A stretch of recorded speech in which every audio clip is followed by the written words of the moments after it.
दोस्तों यह दुनिया जो है वो बहुत ही रहस्यों से भरी हुई है।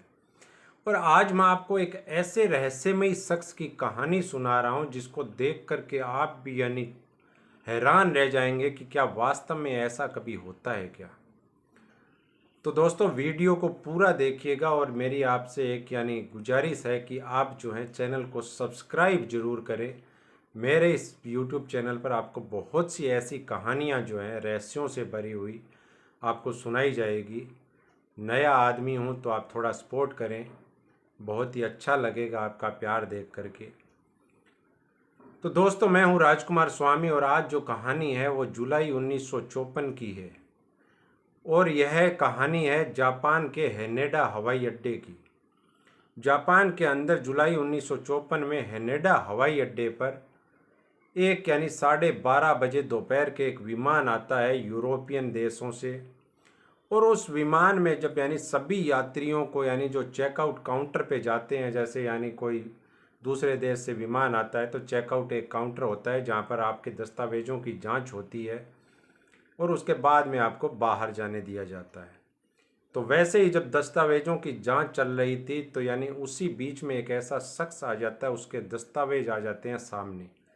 तो वह जब अपना वीज़ा और वो पासपोर्ट देता है तो उस पर वहाँ पे देखा जाता है कि वो एक टोरेड नाम के देश का उसका वीज़ा और वो पासपोर्ट बना हुआ था। पासपोर्ट देख कर के अधिकारी हैरान और परेशान रह गया। तो अधिकारी ने सोचा कि हो सकता है कि इस देश का नाम मैंने नहीं सुना हो, टोरेड नाम का देश इस दुनिया में है क्या। तो वह दूसरे अधिकारियों से पता करता है कि ऐसे नाम का कोई देश है क्या। तो वो अधिकारी कहते हैं कि नहीं, ऐसा तो कोई देश नहीं है। तो वो कहते हैं कि शख्स के पास में जो पासपोर्ट है वो उससे पूछताछ करते हैं कि यह देश कहाँ पे है। तो बोलते हैं इसी दुनिया में ही है और कहाँ पे है। तो उसके बाद में धीरे धीरे वो जांच पड़ताल करते हैं, उसको साइड में बिठा देते हैं, पता करते हैं अधिकारी कि यह देश कहाँ पर है। और आखिर में सब अधिकारी जो हैं जांच पड़ताल के बाद में उनको पता चलता है कि ऐसा कोई देश इस दुनिया में है ही नहीं। अब जो है अधिकारी जो है उच्च अधिकारियों को संपर्क करते हैं कि एक ऐसा शख्स जो आया है हमारे देश में और उसके पास में ऐसा पासपोर्ट है और ऐसा वीज़ा है। अब वीज़ा भी सही था, पासपोर्ट भी सही था। जब उससे पूछा गया तो उसने बताया कि मैंने बहुत से और दूसरे यूरोप के देशों की मैंने यात्रा की है। और अधिकारी भी उस पासपोर्ट पे जब वो देखते हैं, मोहर देखते हैं, तो वो भी कहते हैं कि बिल्कुल सही है, मोहर भी नकली नहीं थी, असली मोहर है। अब अधिकारी क्या करते हैं, वो उसको एक बात पूछते हैं कि आप जो हैं यह बताइए कि आप हमारे देश में आए क्यों थे। तो वो ये कहता है कि मैं यहाँ पे कंपनी का नाम बताता है कि मैं यहाँ पे एक बिजनेस के मामले में यहाँ आया था और इस होटल में रुकने वाला था और यह कंपनी का नाम है। तो बात करते करते जब अधिकारी उसके सामने पूरे विश्व का मैप रख देखते हैं कि आप यह नक्शा देख करके बताइए कि आपका देश कहाँ पर है। तो वह नक्शा देख करके एक अंडोरा नाम का देश था, उस नक्शे पर वहाँ पर अपनी अंगुली रख देता है कि मैं इस देश का वासी हूँ। तो अधिकारी फिर हैरान रह गए कि पासपोर्ट पे तो लिखा हुआ है टोरेड नाम और यह जो है नक्शे पर रख रहा है अंडोरा नाम पे हाथ रख रहा है। तो वो कहते हैं कि यह तो देश, वो बोले मेरा तो यही देश है।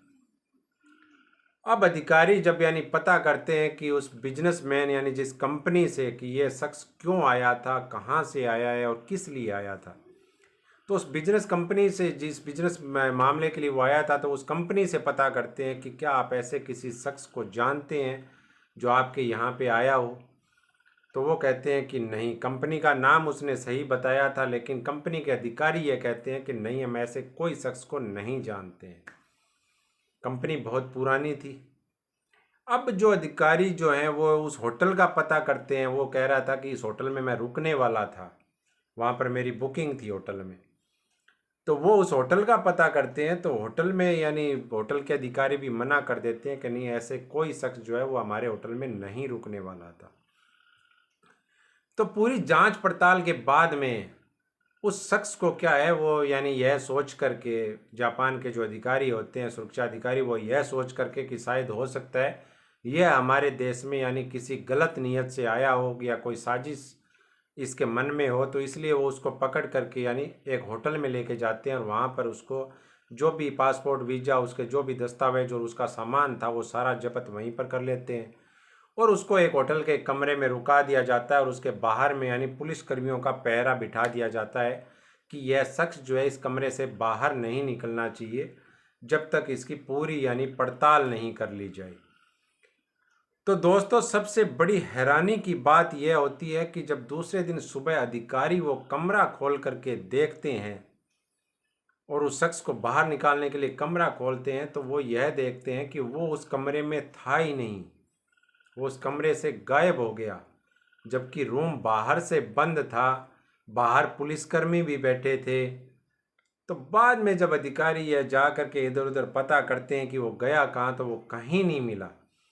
और जब वो सबसे हैरानी की बात तब और होती है कि यानी वो जिसके दस्तावेज उन्होंने यानी जो जब्त किए थे उसके पास से जो सामान जब्त किया था उसका पासपोर्ट वीज़ा और उसके और भी दस्तावेज थे, तो वो जो जब्त करके अधिकारियों ने जिस लॉकर में रखे थे वो भी उस लॉकर से गायब थे। अब वो यानी वहाँ से कैसे गायब हुए या आज तक यानी एक रहस्य बना हुआ है। तो कुछ लोगों ने जब जांच पड़ताल की तो शायद उन्होंने सोचा कि यह टाइम मशीन के जरिए ऐसा कोई देश था जो पहले, लेकिन यह टाइम मशीन के जरिए दूसरे देश में आ गया, यह ऐसा देश कहीं पे था लेकिन टाइम मशीन के जरिए यह यानी वर्तमान में हमारे दुनिया में आ गया। तो आज तक उस शख्स का ना तो पता चला है ना उसकी कहानी अभी तक कहीं पर पता चली है। तो दोस्तों वीडियो को यानी आप लाइक कीजिएगा, चैनल को सब्सक्राइब करना ना भूलें। आपसे बहुत बड़ी उम्मीद है, बहुत ही अच्छे अच्छे वीडियो आपको दिखाए जाएंगे। जय हिंद, जय भारत।